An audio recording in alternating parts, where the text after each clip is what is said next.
supply, partnership, c'est ça? Biop? Exactement, exactement. Moi, mon scope, si tu veux, c'est toute la supply, donc c'est toute la delivery, donc c'est tous les éditeurs, c'est le parc éditeur, donc en France et aux Ok. US. Partnership parce qu'il y a un peu de donc scope commercial, il y a du produit, évidemment, il y a des partenariats techno, et ensuite il y a le développement du bureau US qu'on a ouvert l'année dernière. Ok, super. Donc ça fait pas mal En de quelques choses. mots, Biop. En quelques mots, Biop, c'est une techno all-in-one. On est indépendant et en fait on est cookieless, consentless et on s'adresse à la fois aux annonceurs et aux publishers. Je vais te donner quelques chiffres sur nous. Donc c'est une techno qui existe depuis 2015, mais le produit est vraiment live depuis 2 ans. On a 3 bureaux, un bureau commercial à Paris, un technique à Montpellier et un autre à New York. On est une quarantaine de collaborateurs sur le sujet aujourd'hui avec plus de 400 publishers premium actifs dans le réseau, 42 millions de visiteurs uniques en France et plus de 100 annonceurs qui nous ont testés en France. D'accord. De toute façon, vous êtes cookieless depuis toujours. On est cookieless depuis le début. Ouais, notre mission, nous, c'était de créer le meilleur système de branding qui existe. On est plusieurs anciens de la pub hein, à l'origine chez Biop. Et donc, l'idée, c'était de s'affranchir, un, du cookie, et deux, d'être capable de gérer l'avoir autour. Ce qui donne l'UX et notre ADN conversationnel de nos formats. Et finalement, ce qu'on souhaitait faire, c'est de la vraie communication. C'était faire ce qu'on est en train de faire tous les deux. C'était tu me poses une question, je te réponds. Et donc avoir non pas une one-way communication, mais une vraie communication avec la gestion de l'avoir retour et permettre, si tu veux, aux annonceurs de créer une expérience entre la marque et les internautes et d'augmenter la qualité de l'échange entre eux. Conversationnel, c'est vraiment le truc qui vous définit, c'est vraiment Clairement, nous, le on se point. positionne comme, ouais, tu as raison, on se positionne clairement comme le leader de la pub conversationnelle avec notre système indépendant et complet et parallèle au programmatique. Alors, complet parce qu'on gère tout, j'ai dit, on est all-in-one, donc en fait, on a une interface de création avec un studio créa qu'on a internalisé, donc on a un aux US, un en France, qui nous permet de gérer toute la création des unités et des créatives et de pouvoir faire de l'opti en temps réel. On a aussi un ad server, donc c'est une plateforme de mise en ligne et d'optimisation de monitoring des campagnes, et tout ça autour du ciblage contextuel et sémantique. Et pareil, le programmatique, parce qu'on a une relation privilégiée avec les éditeurs, j'y reviendrai juste après, et du coup, on passe par nos propres tuyaux, si tu D'accord. veux. Et justement, tu voulais concrètement comment ça marche? Ah bah c'est de l'OI classique, si tu veux qu'on prenne tout le funnel. Nous, on va se positionner auprès des agences et annonceurs. On va aller les pitcher sur la techno. On va aller donc se positionner comme les leaders du branding conversationnel. Donc nous, on va venir travailler la noto, l'attribution de la marque de manière hyper ludique et pédagogique. Et ensuite, on va gérer toute la création et la delivery via notre propre plateforme, depuis l'annonceur jusqu'au publisher. Et je vais donner quelques exemples pour illustrer un peu les qualités de la conversation. Donc, on est capable, nous, via ces formats, donc de gérer l'avoir retour, de venir poser des questions, d'engager, de créer de l'expérience. On peut orienter à un internaute dans une gamme de produits, ce qui peut être même difficile à faire à la télé. Aujourd'hui, il y a plein de spots TV pour les véhicules hybrides. Est-ce que tu connais la différence entre l'ID4, l'ID3, entre le Renault Captur et la Peugeot 208 en termes de caractéristiques?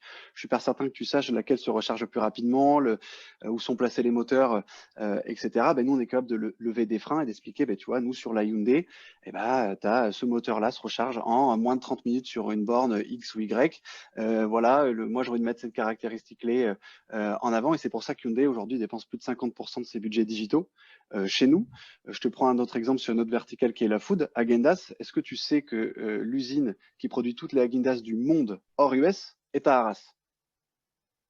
Est-ce que tu le Oui, sais? mais en l'occurrence, c'est purement un accident que je le sache. Bon, c'est tant mieux parce que tu Ouais, vois, non, eux, effectivement. leur publicité est liée sur l'expérience de la glace, sur le goût. Et en fait, via les formats Biob, ils sont capables de venir expliquer la démarche et expliquer d'où viennent les produits de toutes les agendas du monde et venir, si tu veux, challenger, gamifier un peu l'expérience et apporter c'est quelque chose de plus ludique et de plus sympa pour les internautes, si tu veux. Et les KPI suivent, ce qui est super Ça intéressant et rejoint un super peu, cool pour nous. arrête-moi si je dis une bêtise, Vas-y. mais ça rejoint un peu ce qu'on a en ce moment avec le développement je trouve, avec le développement de ce qu'on appelle le live shopping ou le social shopping. C'est-à-dire, effectivement, tu crées une conversation alors, avec des choses qui se disent, tiens, je vais vous parler de ce que je fais, et puis donc tu crées une sorte d'interaction. Je trouve qu'on retrouve un petit peu justement cette volonté qui va être volonté de la marque de pouvoir créer cette relation et de pouvoir, comme tu dis toi, même gérer le retour. Eh ben, exactement, et c'est discuter avec un autre là où il est déjà. C'est-à-dire qu'il est en train de consulter son article. On va venir se positionner, nous, en fin d'article, donc poursuivre l'expérience de l'article avec un contenu interactif. Tu vois, il peut être éditorial, hein, je reviendrai après sur la partie supply, mais il est aussi sponsorisé. Et pour une marque, ce qui a fait le succès d'Amazon, on en parlait tout à l'heure d'Amazon où c'est complètement différent, mais le succès, c'est que tu as toutes les informations sur ta page. Tu n'as pas besoin de chercher de l'info. Bah, nous, c'est ce qu'on va faire, c'est au lieu de renvoyer tout de suite l'internaute sur une landing page X ou Y, on va d'abord lui expliquer, on va lui proposer 1, 2, 3, 4, 5 écrans, on va l'amuser de manière ludique et sympathique, et à la fin, on va lui proposer un call to action qui va lui permettre d'en savoir plus et d'acheter son produit s'il le souhaite. Mais entre-temps, tu as déjà 3-4 clics, tu as en moyenne 34 secondes passées entre la marque et l'internaute.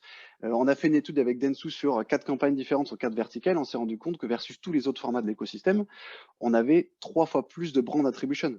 Ah, c'est juste énorme. Mais c'est l'ADN du format qui veut ça. C'est la conversation, ce qui te permet de créer de l'expérience et d'engager et de créer de la qualité de conversation entre ton prospect, ton internaute et la marque. Est-ce qu'il y a un sujet que tu voulais aborder qu'on a zappé parce que peut-être que j'ai non, je peux te donner des KPI. Le sujet, c'est Make Us Dream. Ouais. Donc j'ai envie de dire que ça marche. Donc on n'a pas la prétention de dire qu'on réinvente tout, mais on essaie d'innover. Et voilà, quand on a en moyenne plus d'1% de taux de clic, je l'ai déjà dit, 34 secondes en moyenne passées sur le format, 3 fois plus de brand attribution et 80% de rebate de la part de nos partenaires annonceurs, c'est qu'on touche du doigt quelque chose. Tu vois, et c'est agréable, on s'est affranchi du coup, on est consentless, qui dit cookieless dit consentless. Alors après, il y a plein de sujets avec les third parties qui nous regardent, avec les pixels de tracking qui sont consent mandatory, etc. Mais tu vois, on essaie de faire bouger les choses, que ce soit côté annonceur et côté supply. Et après, si j'ai encore une minute, voilà, côté supply, beaucoup d'éditeurs nous connaissent. Alors, l'idée, c'est de créer un emplacement dédié à Biop avec 3 usages. Édito pour dynamiser le contenu et permettre à l'audience de manipuler le contenu comme ils le font sur les réseaux sociaux.